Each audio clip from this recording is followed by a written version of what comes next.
Welcome to the GamesNet Berlin Europe podcast. Here, we speak with extraordinary games industry professionals and listen to their story, to learn all about what they've built and who they are. GamesNet Berlin Europe is the international games industry initiative of MediaNet Berlin-Brandenburg, the networking association for the media, creative and digital industries in Germany's capital region. My name is Simon Ohler, and I will be your host for this program. Today, I'm speaking with Fedor van Herpen. He's the co-founder and the partnerships guy at Meet to Match, the premium event experience platform. In part 1, which you're listening to right now, we speak about how he became the game events guy in his career and at his company, and why his co-founder, Ansgar, isn't. Sorry, Ansgar. We also talk about how he built Meet to Match from scratch in an Excel sheet. And we cover what the most important things are about matching and meeting with people, especially during COVID times. Fedor has some killer tips here. Make sure you don't miss them. If you would like to, you can subscribe to this podcast to also find part 2 of this episode. In part 2, we cover life, family, childhood, games, etc. So please enjoy my conversation with Fedor van Herpen. Hi, Fedor, and welcome to the show. Hey, Simon. Good morning. Thanks for having me. Good morning. Thanks for coming. Very pleased to have you. You are one of the founders of Meet to Match, and as far as I know, you're responsible for partnerships, so you're kind of the guy people know, right? Is that about right? Yes, you're totally right, because it's often my co-founder Ansgar is often annoyed by that people know who I am, but they don't know who he is, because he is running every important stuff on the more background. So yes, I'm the more outward-facing person of the team. Very funny. How I have to ask, how do you reconcile that, or what kind of conversations do you have about that, or what does it look like when Ansgar is mad about it? Well, very often it's funny when we have when there was a time when we were doing live events, we were often standing at the event acting as a host, and then when people had questions about Meet to Match, they would approach either me or Ansgar, but they would start with the question, I've already had contact with Fedor. Is he around? But it would never be, I already had contact with Ansgar. Is he around?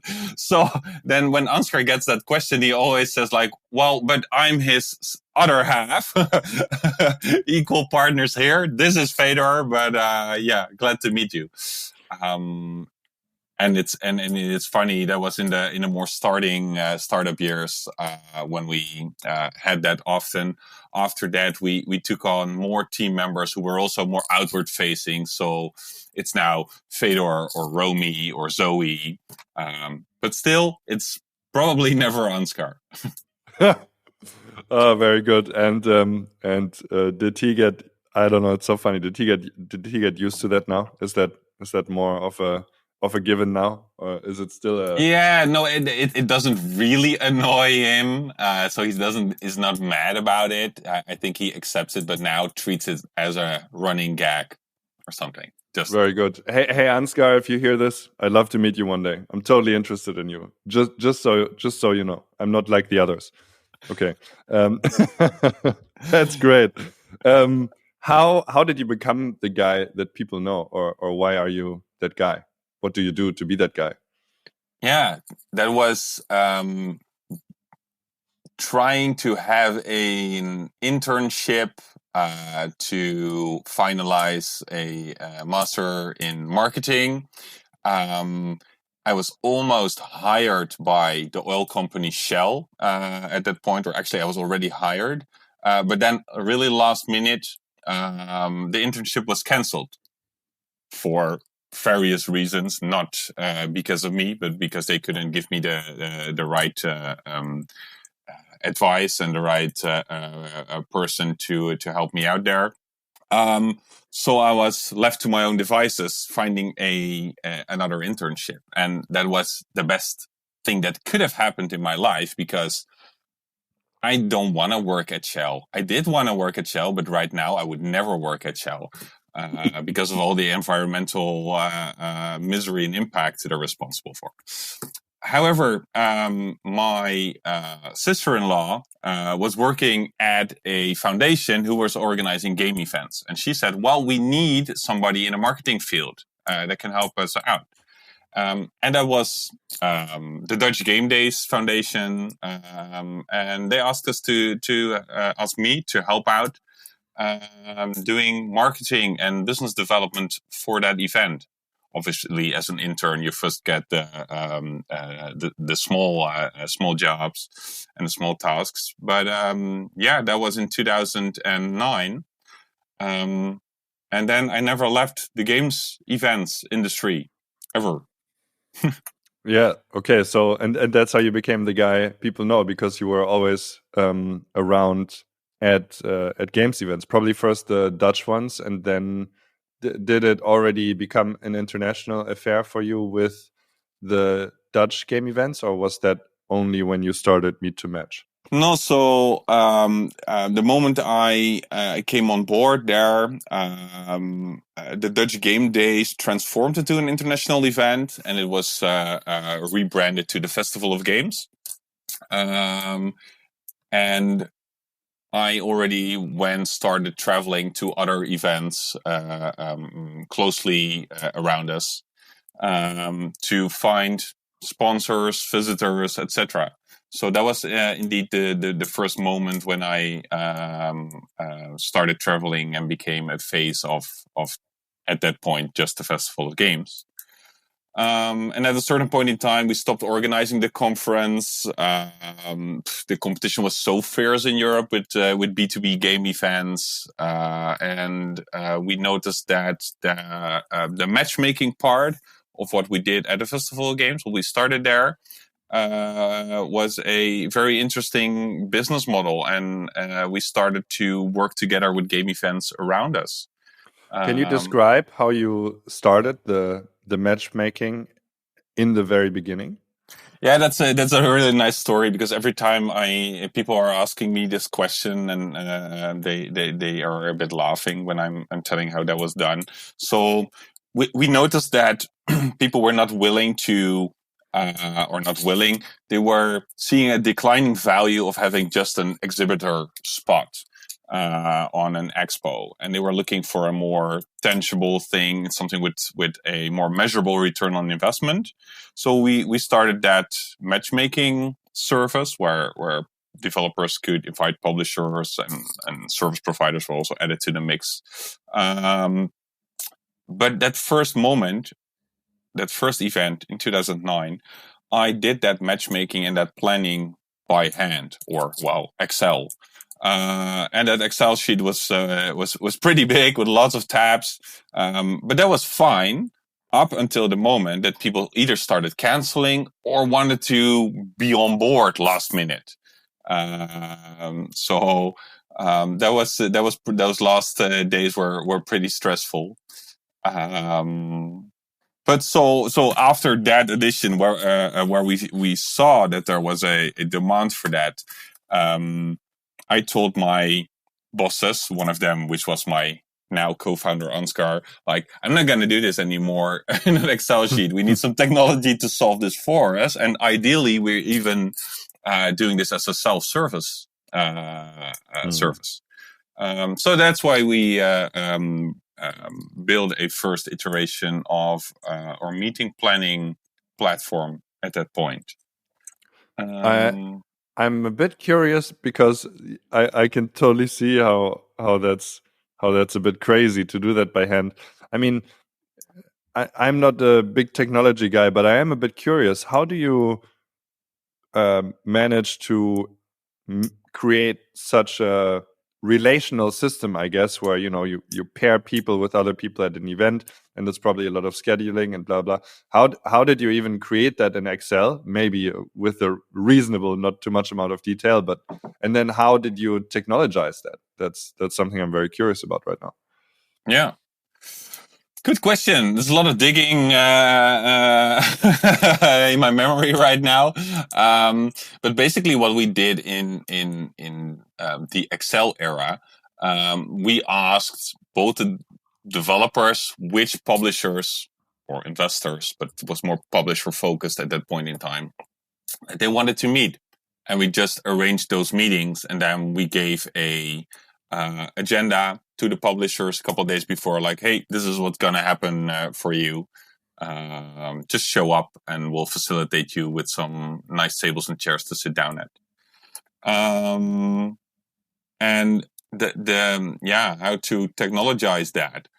We created some use cases, some flows, and we said, like, okay, you have two people at the table, you have a publisher, you have a developer. That's the biggest use case. The developer wants to reach out to the publisher, so they need to understand what the publisher is doing, so we need to have some basic information, and vice versa. The publisher needs to understand what the developer is working on and what he or she is looking for. And based on that, we're trying to use tags in their profile, like, hey, I'm a developer, or I'm in need for investment, or those kind of thing. And then the scheduling part. And at that point in time, probably it was very difficult to build. But looking back at it, right now, with virtual events needing to take into account time zone of different participants, that should have been a walk in the park.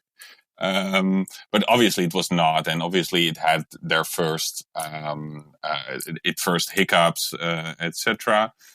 But it worked pretty well the first time, and I think we had the opportunity of this not being a standard way of working at events yet, so people were already happy that they had something instead of nothing.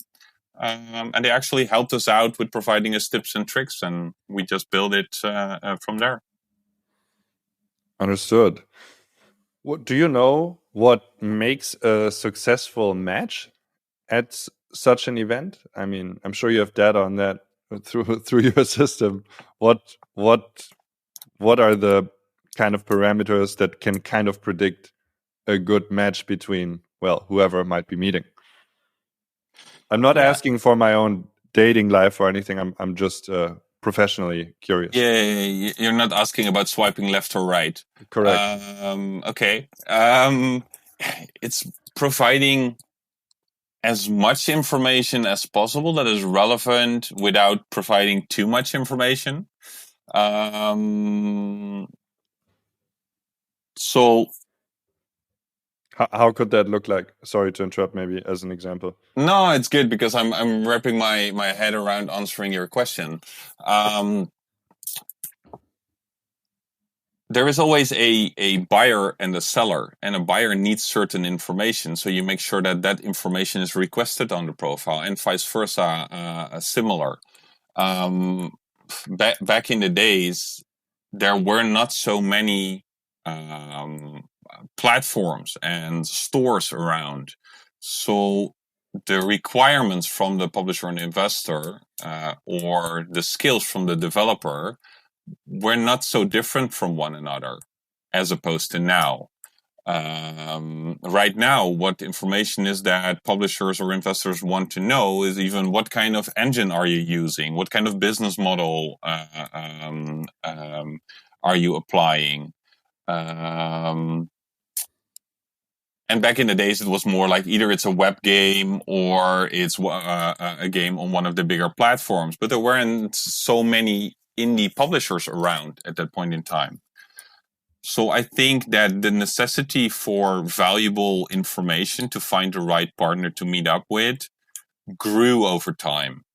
But at the start, it was very basic. I just have a very nice game. Does it fit on your platform? Let's do it. Okay. And today it's more about there are more parameters. There are the decisions to match. I think you are talking mostly about developers and publishers. Let's say more difficult or something. Is that what I'm hearing? Is it a more complex situation, or is it just different? Well, there are a lot of both niche developers and niche publishers that are focusing on a very specific segment of players. So that is information that you want to have in the profile.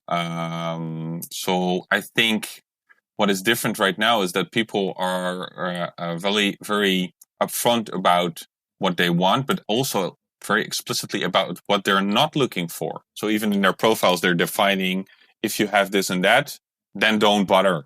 VR is a good example. A lot of publishers are saying, like, if you have something in VR, that's not something we're focusing on. That does sound a bit like the dating things. If you're smoking, don't even talk to me. Yeah. Yes, but you know, a match is a match, whether that be in love and relationship or in business. And a lot of the deals that are made are made for, I don't know, 75% based on the content that you have to offer, but also 25% on the relationship. Are you a nice guy or girl to work with? How does your team look like? Are we sure that you will be able to deliver in time? Are you trustworthy? So it's similar dynamics as dating. And for sure, and that brings me to something that I have on my mind. Of course, as far as I understand, with Meet to Match, you mostly provided an additional interface layer for physical events.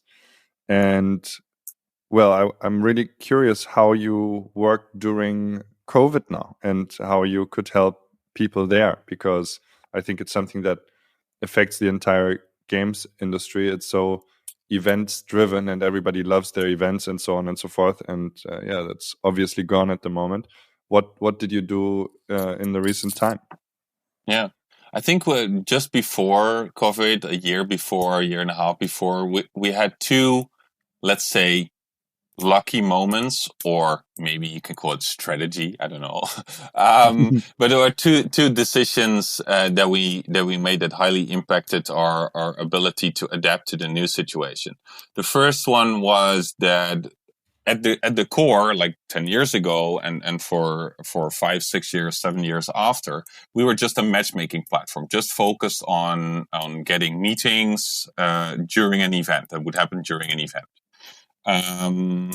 But very often event organizers had other applications there too to manage all the conference sessions that were happening, and at a certain point in time, we said, like, yeah, it doesn't matter. It's not user friendly to give those event participants two different apps to manage these things. So we decided to create the conference schedule in our application as well, to become more of a full event app than just meeting planning and matchmaking. The second thing that impacted our ability to pivot was that since 2018, we had one client, indie game business show, who was doing online events with us. And so we kind of already adapted and prepared our technology in such a way that instead of, let's say, assigning tables and chairs or a booth number to a meeting so people knew where to meet up with, we also already created technology to add virtual meeting rooms to a meeting. So when COVID hit, and for us it became most apparent in March 2020, we had only slight adjustments to make to transform to a virtual event platform. And that was mostly on how to develop or how to create the video streams for conference sessions in our platform. So how would we enable others to view the video content? And we were pretty much done with that in a month, in April. And that was also the moment where event organizers, instead of putting everything on hold and canceling everything they had planned, getting back to business, stating like, okay, if we're not going to do something on site, we're going to do something virtual. Can you do that? And luckily, at that point in time, we were able to say, yes, we can. Yes, we can. Very good. Okay. And do you, again, about how people meet, do you think, or have you experienced, I'm trying to tap your unique view on many people meeting. Have you experienced that is now different? Do you see different outcomes in meetings and matchmaking during this time? I'm just very, again, curious about that, how the real life events and maybe online events are different. You're still trying to facilitate the same matches. How is it differing now? Yeah, there are several elements that are different right now, and they're also again changing over time. I think the first element is because of the fact that travel and the costs connected to travel are removed. Also, the boundaries for people to join were much more removed.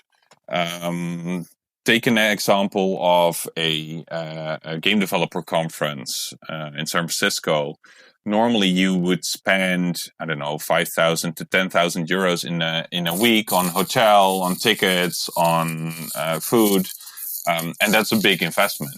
Right now, if you're setting up a virtual event and you're selling a ticket for, I don't know, 100 euros, that also means that people that were normally not able to pay up for those travel costs can now easily participate. So that would be smaller indies. That would be people from regions such as Africa or Latin America or other regions where currency value and exchange rates are a thing, or investments of that size. And simultaneously, also publishers from Asia were able to join, multiple of them, or other regions. So more people were able to join from different kind of regions. So that made it a great new dynamic, because it also offered developers that were already traveling to these kinds of events access to new kind of publishers and investors, because normally they wouldn't travel, go to GDC or go to a smaller game event.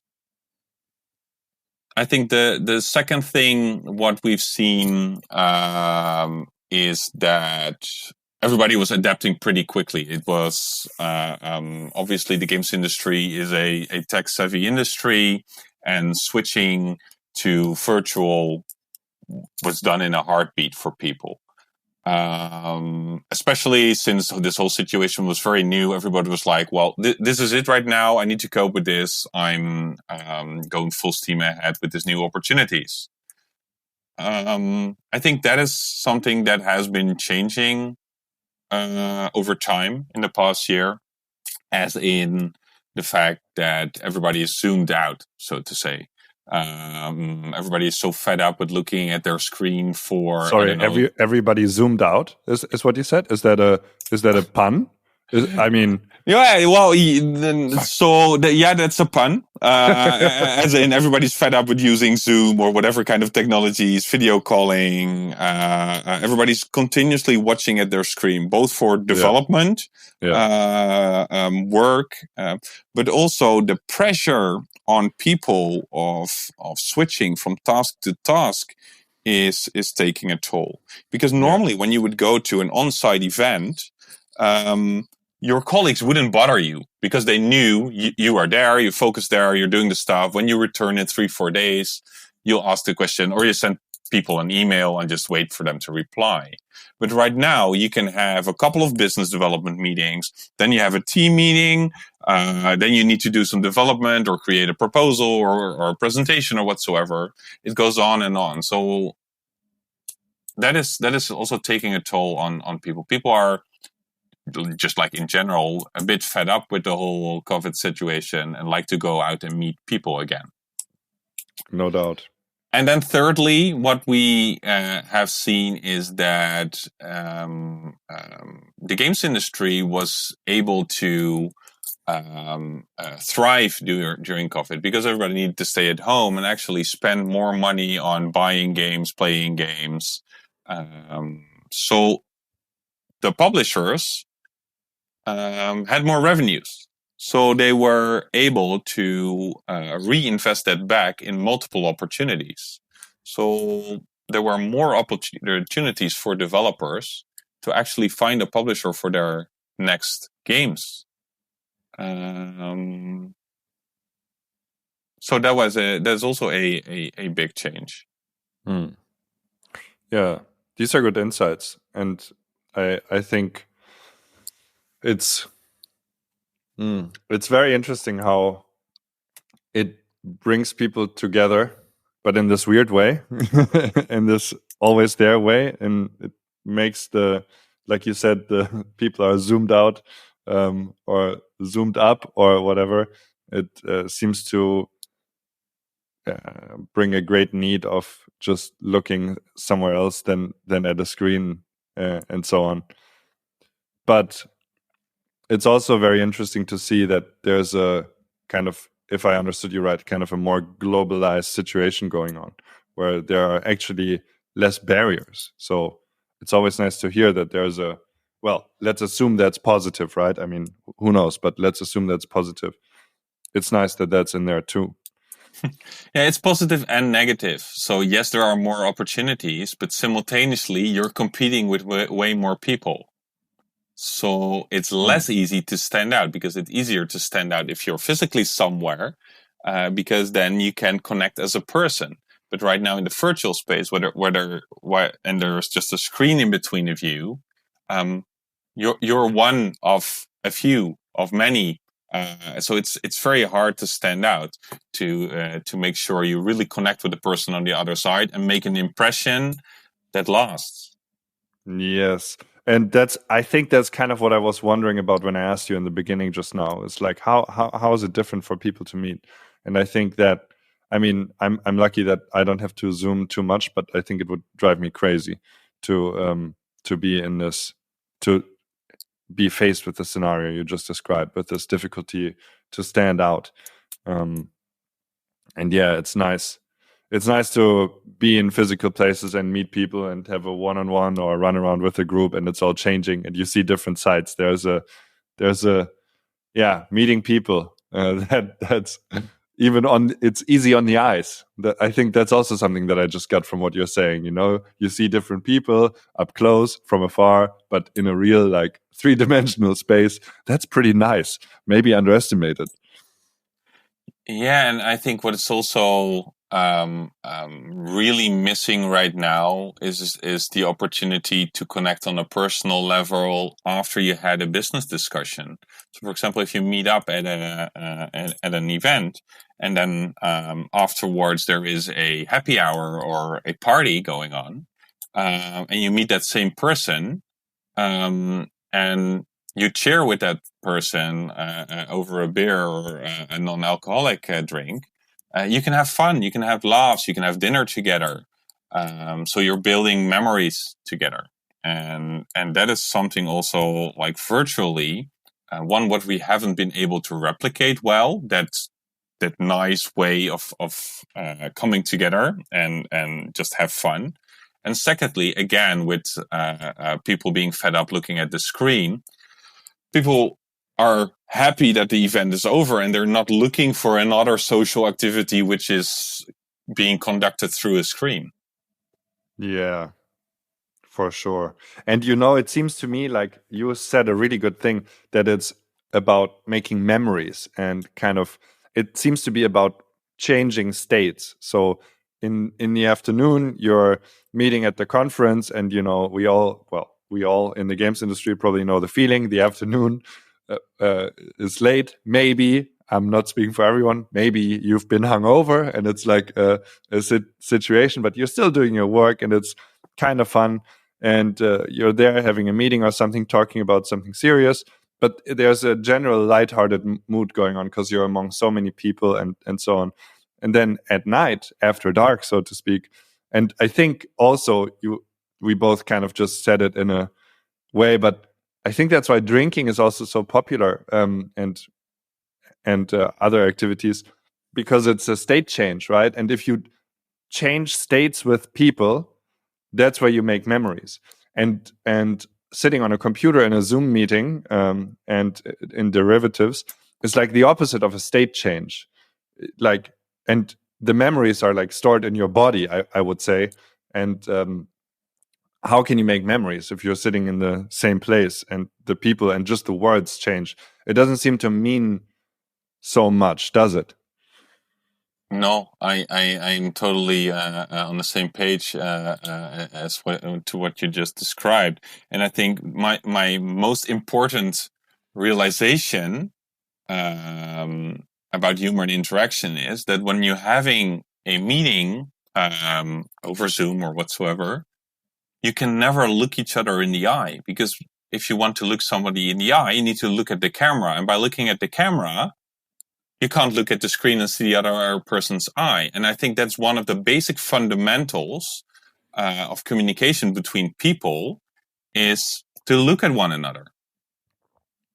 Yeah, and I can speak for myself here. I don't know if it applies to other people or if I'm just a bit of a narcissist, but I also tend to look at my own picture when I'm in a video call.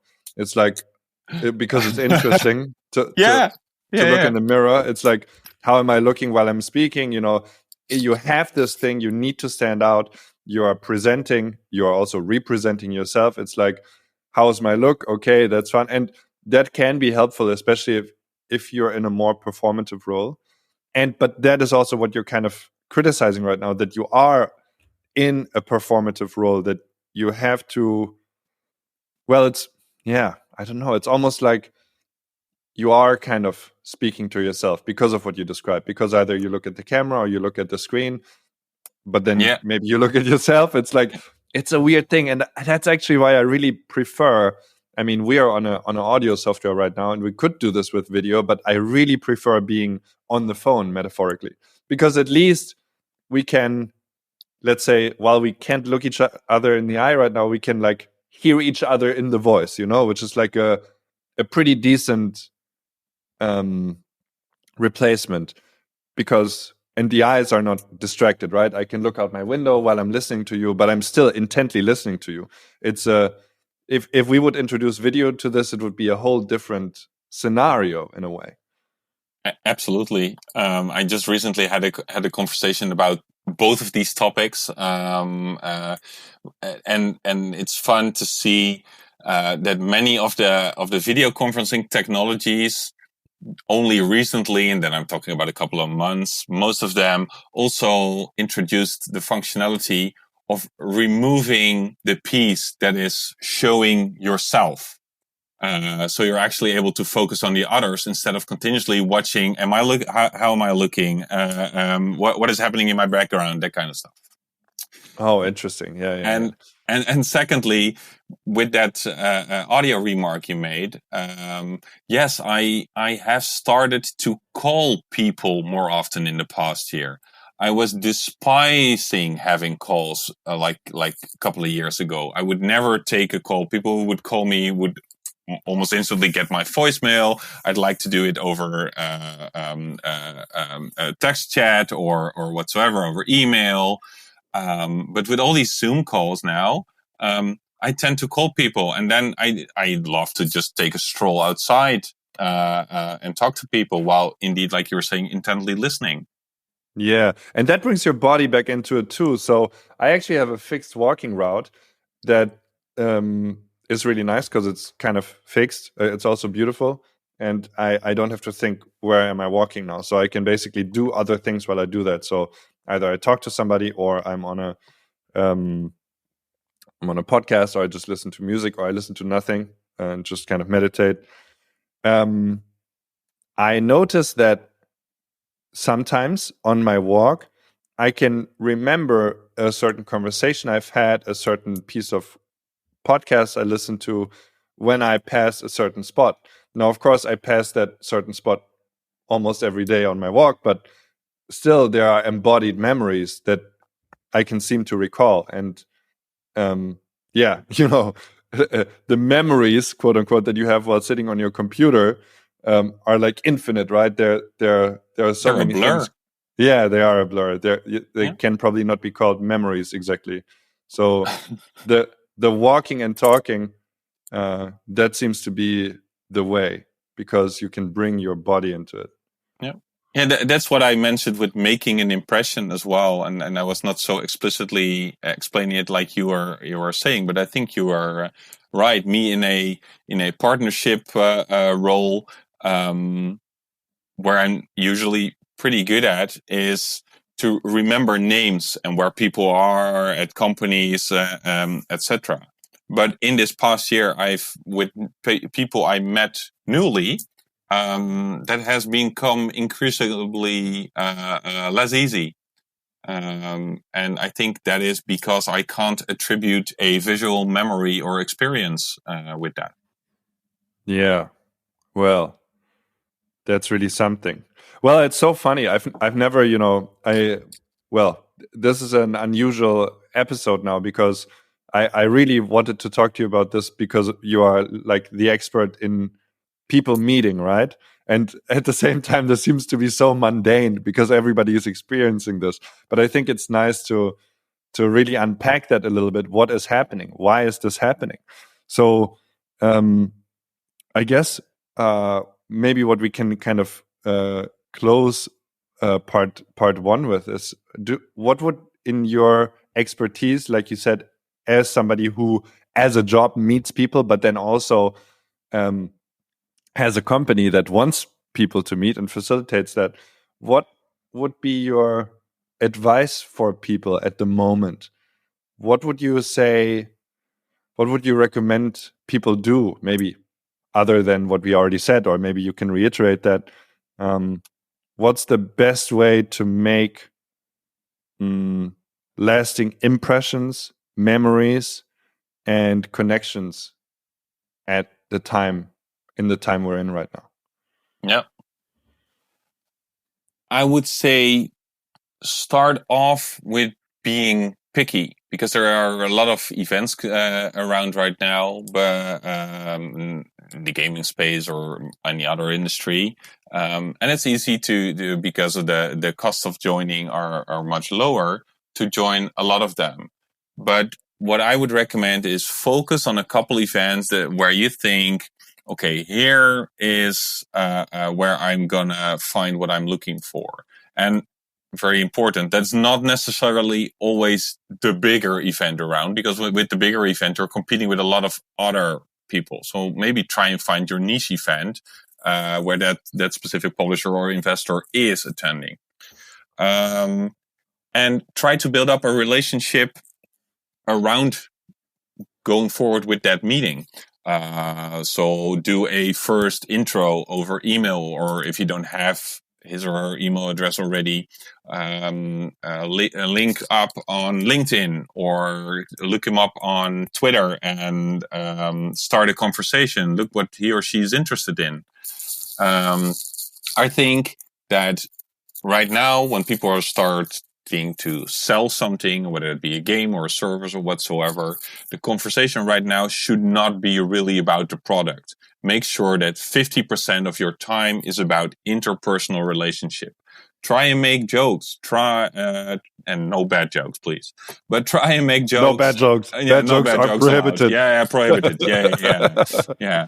I can say that because I'm well known, at least within my team, for making a lot of dad jokes, which are often considered bad, but I think they're good. So I'm on your side, Fedor. I'm team dad joke for sure. Okay, good, nice. So, but try to show the other person you research him or her, and not only on the business side of things, but also ask the person how he's doing, but not just the standard way of doing, like, hey, how are you doing? Good. No, go in depth. Like what have you been doing this weekend? What is the most interesting thing you did in the past month outside of work? It's again just human nature, human behavior, basic things of communication. Show that you care. Don't push your the thing you want to convey, but ask, listen, go into depth with a conversation on a personal level, and then follow up on different channels. So again, use a LinkedIn or an email to become or stay top of mind, and refer to that nice conversation that you had by making dad jokes or good jokes. Yeah, I think that's the most important thing. Yeah, I think that's also, I want to underline a few things, add one or two things. I think that is really good advice in general. I think we are very used to, you said the word conveying, so I'm imagining like a conveyor belt, right? It goes out from my mouth to your ear, kind of, right? Let me just transfer some packets of information to you. I think people are used to doing business like that a lot. Let me tell you what I have. And it can have, well, unless your information is really structured top notch and very easy on the ears and very informative and very high value, so to speak, that can also take an ugly turn, kind of a domineering, turn. And I think as an interviewer, I would always advocate for the power of the question, like you described too. That's what I took from what you said. It's like, be interested in the person first. Everybody wants to convey something. It's so important at the moment to, it's a whole different thing if I just speak to you compared to I ask you something and then you speak to me. Or, well, I wanted to say it the other way around. Like, if you ask me first and then I speak, I have way more space to speak instead of us competing for airtime, kind of. And now let me convey to you. And now, but now I have to convey to you. And it's kind of this battle. And I think the power of the question is really something that we can value a lot more at the moment. If every conversation you have is more like an interview, it's more like, ask 10 questions first, and then maybe you can start speaking. And by the time your vis-a-vis is already like, well, this person is really nice, they really want to know about me. And of course, you have to want to know, not just act like it. That's powerful, I think. I would really Absolutely suggest that. And the other thing, I've coached some people recently that are, leaders. And a lot of people are like so stuck in calls. It's crazy all day. And so I was like, well, how that doesn't work, right? Because especially when you're, like you mentioned this before too, when your calendar is kind of open, people can just schedule you to death. And you don't want that. And so I've experimented with using a tool. It's called Calendly now. And I have like two, I work in weird ways anyway, but I have like 2 slots a week where people can just schedule calls. And then I'll take the calls. But that means 3 days a week are free for me and free of calls. So I can do my own personal work without distraction at that time. I think that's something to really look into, to have fixed times where you can't be called. I think it's important as an employee. It's also important as a leader. It kind of has a big part of leading your own life, especially at times where you're kind of just, everybody assumes you're just there.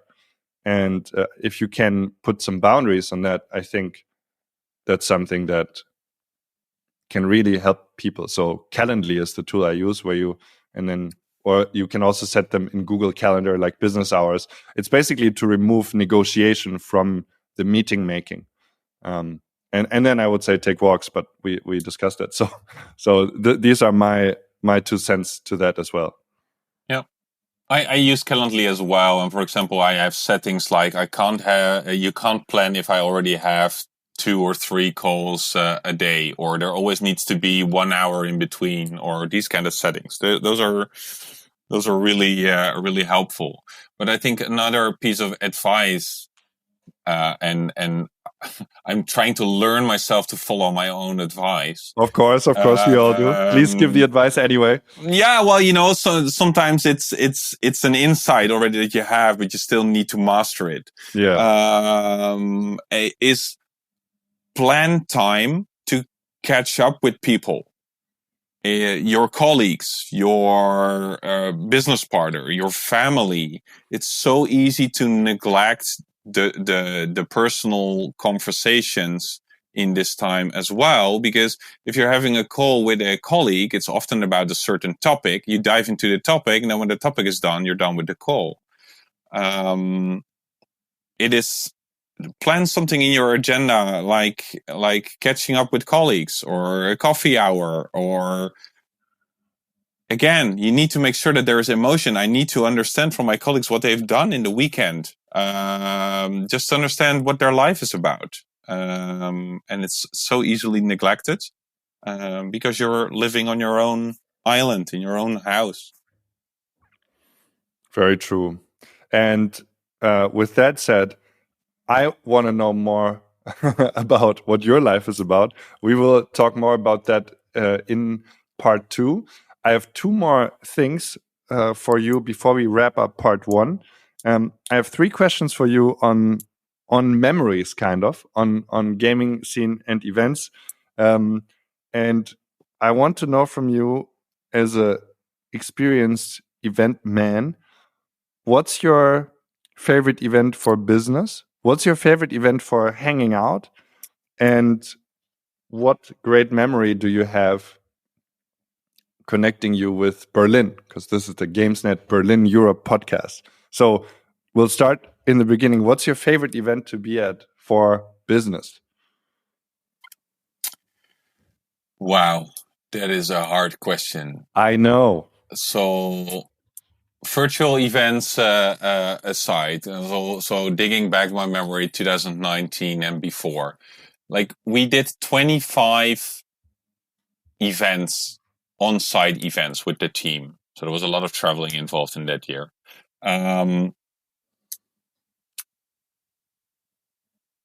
It's so hard to answer because I want to give you an answer, but simultaneously I can't give you an answer. Because there are, at each event that we had, certain memories. For example, in that year, it was the first time that we did a game event in Australia called GCAP. It was not just the event and trying to understand the Australian community that was new to me and had its specifics, which was nice to learn. But it was also about seeing the kangaroos and the travel of 30 hours. GDC in San Francisco is always nice because everybody is there from any level of game development. But the city is becoming a less nicer place to be in. I don't know. So as with much things or anything, there are pros and cons of lots of things. I think that what I really like in general are events that focus on either a specific topic or a specific region. And I think that's a nice bridge towards your question about Berlin. I have been working with an event that was called Covadis for a very long time, which was held in Berlin. And right now it's part of Games Week Berlin. Event organizers are often asking us, can you bring in publishers or investors that are willing to come here? So pre-COVID again, that are willing to travel here and to talk business. When you are able to sell a local community to them, say like, okay, this is the Berlin area. There are a lot of mobile game studios, but there is also a lot of culture around the city. Those are 2 elements that are really worthwhile for a specific segment of buyers, publishers, and investors. And And when that happens with an event that we're doing in Spain as well, we're doing something in Barcelona and in Madrid, or we do something in Copenhagen, Denmark, that specific focus of being able to not only meet with people, but also simultaneously learn about the community, how it's acting as a organism, that for me is very valuable, just to understand how communities, countries are different and are equal. So that's a very long answer to your question. And I said, like, totally maybe fine. I can't give you an answer, but maybe I've given you an answer. Yeah. But getting back to the link with Berlin, it's a very good hotspot to go to. A vibrant community, a very and as main capital of Germany, also with the current funding opportunities in Germany, this is one of the places to be in for Europe. Can confirm. It's very fun. I'm learning from you that asking somebody like you, or you specifically, for his favorite event, it's probably like asking me for my favorite album or something, music-wise. And it's just not fair. It's not fair. I apologize. Apology accepted. It's probably more about the modalities, but it's great how you answered it. I appreciate it. I think everybody can learn something from it. We're wrapping up part 1. Thank you so much. Totally didn't expect this conversation to happen, but such is life. Where can people find you on the internet if they want to hear more from you? Well, luckily there aren't so much Fedors around in the games industry. There are a couple, but not too many. But you can find me on LinkedIn or on Twitter. My tag is Fedor van Herpen, my surname. So you can find me on LinkedIn with that, and on Twitter, even on Instagram, if you like, even on Facebook, or on Pinterest. I haven't been using that for quite a while. But I think it's my handle on many things. I think even on Steam. So if you want to play with me and play some games, please add me there too. Nice. The door is open. So that's FJVAN HERPEN, FJ van Herpen, or Herpen. Absolutely. And as I said, Googling does the job pretty quickly as well. If you connect somewhere, I'll gladly follow back or accept the invitation. Fantastic. Fedor, thank you so much for your insights, and I'll see you for more talks about life and the universe and all the rest in part 42. So part 42. I'm looking forward to part 42. But let's take part 2. I'm looking forward to it. Speak to you in a bit. Thanks for listening to part 1 of this episode. Be sure to also check out part 2, which will be released 2 weeks after part 1 on all podcast platforms. So it might already be out by the time you hear this. Whatever platform you're on, subscribe or follow the GamesNet Berlin Europe podcast to listen to many more insightful conversations with fantastic games industry guests from Berlin and from all over Europe. Thank you very much, and see you very soon. Bye-bye. Hi there.